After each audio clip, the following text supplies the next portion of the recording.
Hello everyone, আসসালামু আলাইকুম। কেমন আছেন সবাই? আশা করি আল্লাহর অশেষ রহমতে ভালো আছেন, সুস্থ আছেন। আলহামদুলিল্লাহ, আমি আমার পরিবার নিয়ে আছি খুব ভালোই। আমার ছেলে ইয়ামিনকে এখন কোন স্কুলে ভর্তি করাবো সেটাই এই ভিডিওতে জানতে পারবেন। তো এই স্কুলের নাম হলো অ্যাপোলো ইন্টারন্যাশনাল স্কুল। এই স্কুলে আমার ছেলে ক্লাস প্লে থেকে 1 পর্যন্ত পড়ালেখা করেছে। তখন আমার হাজব্যান্ডের আশা ছিল ওকে মাদ্রাসা পড়াবে, তো মাদ্রাসায় নিয়ে গেছে ক্লাস 1 থেকেই। তো এই পর্যন্ত ছেলে ভালোই পড়ালেখা করেছে মাদ্রাসায়, কিন্তু এখন আর ওর মন আর বসে না, মাদ্রাসার পড়ালেখা করবে না। আমি আমার হাজব্যান্ড অনেক রকম বুঝিয়েছি, কিন্তু ওর একই কথা, ও মাদ্রাসা পড়বে না। আর তা আমি যেহেতু এই স্কুলে আগে পড়িয়েছি, তা আমি আর কোনো স্কুলে যাই নাই। এই স্কুলে আমি আবার এসেছি স্যারের সাথে কথা বলতে। তো এখানে মর্নিং শিফটে যে বাচ্চাগুলো পড়ালেখা করেছে বা ভর্তি করেছে তাদের কিন্তু ছুটি হয়ে গেছে। অনেক গার্ডিয়ান এসেছে বাচ্চাদেরকে নিয়ে যাওয়ার জন্য, বা আর যারা এখনও আসে নাই, বাচ্চারা খেলাধুলা করতেছে নিচে। তো আমি উপরে উঠে যাইতেছি, এখন স্যারের সাথে আলাপ করব, কথা বলে দেখি কি করে। ক্লাস 5-এ ভর্তি করব আমার ছেলেকে। তো আমি আলাপ করার জন্য স্যারের সাথে এখন দেখা করতে যাইতেছি অফিস রুমে। তো এখানে অনেক গার্ডিয়ান ছিল, আশেপাশের বাচ্চারা খেলাধুলা করতেছিল, আর আমার ছেলেও একটু দেখতেছে। তা আমি বলছি, তুমি তো এখানে পড়ছো, এখন এখানে পড়বা? কিন্তু আমার ছেলে বলে, হ্যাঁ আম্মু, আমি এখানেই পড়বো। তো এতদিন পর্যন্ত ধরেন 2025 সালের কিন্তু জানুয়ারি মাস শেষ হয়ে গেছে। এখন তো আমার ছেলেকে আমি ভর্তির জন্য চেষ্টা করতে হবে, কারণ বছরও শেষ, বা মাদ্রাসা পড়বে না।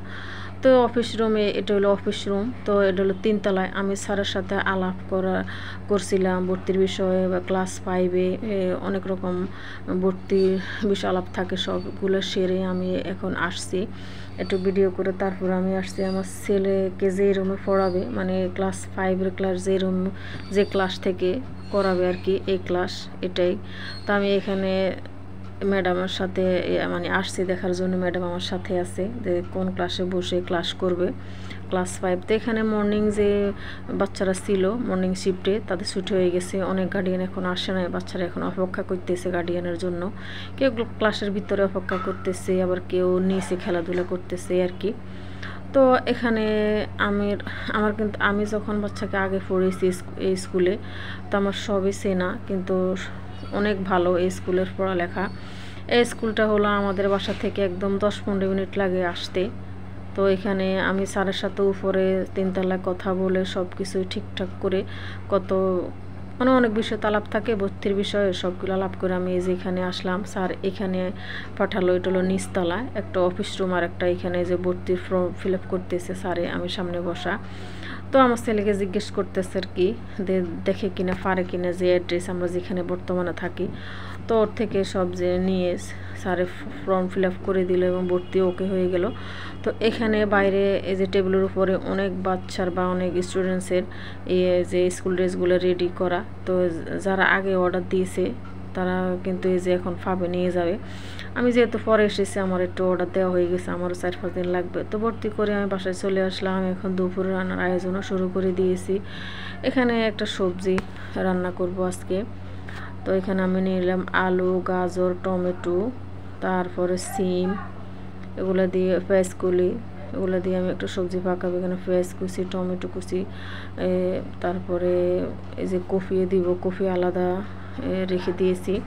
কফি এখানে আমি একসাথে দেই নাই, এখানে কাঁচামরিচ কুচি, পেঁয়াজ কুচি, তারপর হলুদের গুঁড়া দিয়ে দিয়েছি সবজি পাকানোর জন্য আর কি। সহজ ও মজাদার ফুলকপি ভাজি, যে যেটা বলেন, এটা ভাজি বলতে পারেন, স্পেশালের সবজি বলতে পারেন, বা সবজি ফ্রাইও বলতে পারেন। আমি এখানে একটু আদা রসুন বাটাও দিয়েছি, অল্প পরিমাণে, কিন্তু আদা রসুন বাটা দিতে হবে, বেশি দেওয়া লাগে না। বা আপনার যদি ভালো না লাগে আপনি আদা নাও দিতে পারেন। তা আমি আমার পছন্দ মতো এখানে যতটুকু আমার লাগবে বা প্রয়োজন অতটুকু আমি স্বাদ মতো এখানে লবণ, হলুদ এগুলো দিয়ে দিয়েছি, আদা বাটা, রসুন বাটাও দিয়ে দিয়েছি। এই যে টমেটো কুচি কিন্তু পরে দিব, এখন দিব না। তো সামান্য একটু এখানে পানি দিব, বেশি পানি দিব না। এই পানির মধ্যে কিন্তু আমি সিদ্ধ করে নেব। এখানে কাঁচামরিচ দিব, আমি গুঁড়ামরিচ ব্যবহার করব না। সবজির মধ্যে কিন্তু গুঁড়ামরিচটা যায় না। তো আমি একটু কাঁচা তেলও দিয়ে দিলাম, মানে সাদা তেল। এখানে যে কফিটা দেখতে পাচ্ছেন, এটা চুলার উপর আমি ভাপ দেওয়ার জন্য বসিয়ে দিয়েছি। কারণ সবজি আমি এখন এই যে ফুলকপিটা কিন্তু এখন খাবো না, ভাপ দিয়ে তারপরে সবজির সাথে দেব। এই যে ভাপ দিয়ে নিয়েছি, তারপরে যে আমি সবজির সাথে অ্যাড করে দিলাম ফুলকপি। তো ফার্স্ট মিশালি এই সবজি অনেক মজা হয়, সহজ ও মজাদার ফুলকপি ভাজি। এই ভাজিটা আপনি পরোটার সাথে খেতে পারেন, রুটির সাথে, তারপরে এই যে ভাতের সাথে অনেক মজা লাগে, সব কিছুর সাথে যায়। তো ভালোই খাইতে মজা হয়। অনেকে আবার লুচি খান, লুচির সাথেও খাইতে পারেন, অনেক মজা। কিন্তু কালারটা দেখছেন কত সুন্দর কালারফুল, ভালোই লাগে। গাজর, টমেটো, তারপরে সিম, ফুলকপি, এক একটা এক এক কালার। আল্লাহর কত সৃষ্টি, কত সুন্দর। তো এই যে আমার কফি ভাজির মধ্যে যে পানিটুকু আমি দিয়েছি বা যে মশলা অ্যাড করে দিয়েছি, এখন একদম পরিমাণ মতো এই যে রসুন কুচি, পেঁয়াজ কুচি দিয়ে ভেজে নেব আবার। তো এখানে তেলের মধ্যে সাদা তেল দিয়েছি, সাদা তেলের মধ্যে আমি পাঁচফোড়ন দিয়ে দিয়েছি। এই পাঁচফোড়ন যারা একটু ঘ্রাণ ছাড়বে তখন এই রসুন আর পেঁয়াজ কুচি দিয়ে তো আমি এখন একটা ভাগাত দেব এই সবজির মধ্যে। আগে থেকে তো আমি অল্প একটু পানি দিয়ে তারপর সবজিটা সিদ্ধ করে নিয়েছি। পানি এখানে বেশি দেওয়া যাবে না, অল্প পরিমাণে পানি দিতে হবে। এই যে ভাজিটা আমি একদম পারফেক্টভাবে সিদ্ধ করে নিয়েছি অল্প করে পানি দিয়ে। আপনাদের মন চাইলে আপনারা বাড়িয়ে কমে দিতে পারেন, মরিচ, হলুদ যে যেভাবে খান।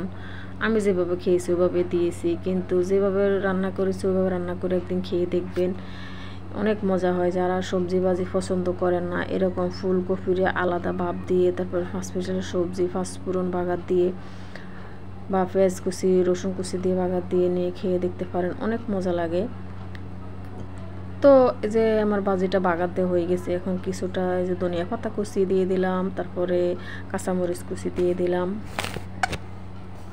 ভিডিওর সাথে কথা বলতে বলতে বা আপনারা ভিডিও দেখতে দেখতে এই পর্যন্ত যারা চলে এসেছেন সবাইকে অসংখ্য অসংখ্য ধন্যবাদ। ভিডিও শেষ প্রান্তে চলে এসেছি। সবাই ভালো থাকবেন, সুস্থ থাকবেন।